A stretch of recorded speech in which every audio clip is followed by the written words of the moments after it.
Join with others in congratulating the noble Lord Udney Lister on his maiden speech. In declaring various non-financial interests in the register, I too would like to invite the government to enlarge on the statement in the gracious speech that they will uphold human rights and democracy across the world. Dominic Raab, the Foreign Secretary, recently appeared before the International Relations and Defence Select Committee, where I urged him to lead the reform of the United Nations Security Council veto powers to remove the right of veto where it is used to block the referral of atrocity crimes and genocide to the International Criminal Court, a veto often used by Russia and by China. Take Xinjiang, my lords. Last month the House of Commons resolved that crimes against the 1 million Uyghur Muslims enslaved in Xinjiang constitutes a genocide. But no action is taken in the Security Council because the Chinese Communist Party, the CCP, vetoes, threatens, intimidates or sanctions all of those who try to hold it to account.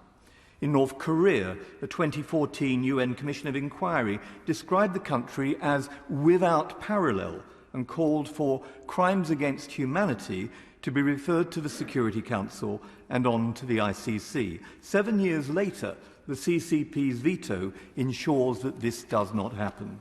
In Burma, the illegal regime, authors of atrocity crimes against Rohingya, Kachin and other minorities, strut with impunity, aided and abetted by their authoritarian friends in Beijing. Or take Tigray, described as one vast crime scene, with women and girls, some as young as 8, systematically raped. One woman was told by her violator that, I quote, "a Tigrayan woman's womb should never give birth." Nearly 800 Tigrayans were murdered at Axum. Starvation is being used as a weapon of war. The Guardian newspaper reported last week that hyenas had been eating the corpses. Along with Russia, the CCP has thwarted attempts in the Security Council to hold the perpetrators to account.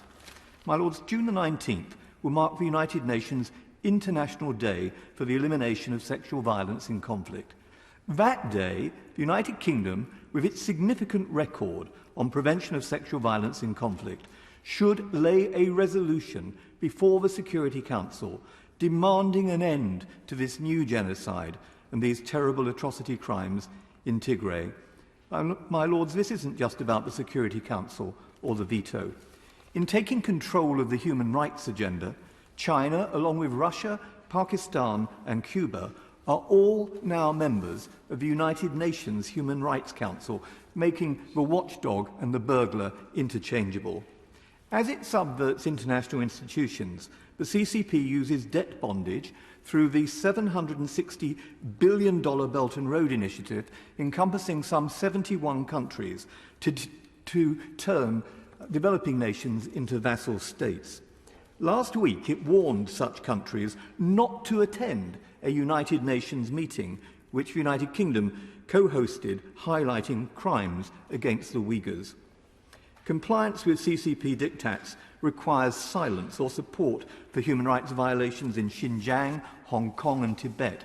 It requires support for the CCP's threats against Taiwan and its use of sanctions and threats of missile strikes against Australia, after that country called for an independent investigation into the origins of COVID-19. Last week, the CCP hammered another nail into Hong Kong's place as a global financial centre based on the rule of law by freezing £500 million of assets of Jimmy Lai, a British citizen and champion through his independent media of Article 19 of the Universal Declaration of Human Rights.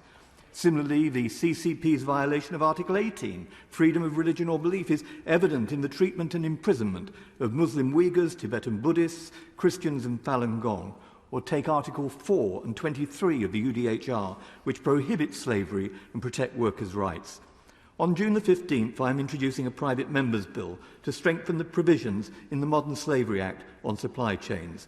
The UK must do more to challenge the use of slave labour, but must also be alive to the internal dangers inherent in the CCP's ownership of £135 billion of UK assets.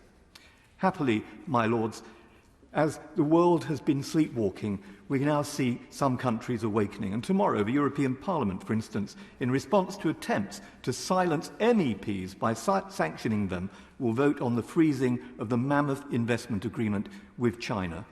In evaluating the threat to human rights posed by the CCP, George Soros has described Xi Jinping as the most dangerous enemy that open societies face.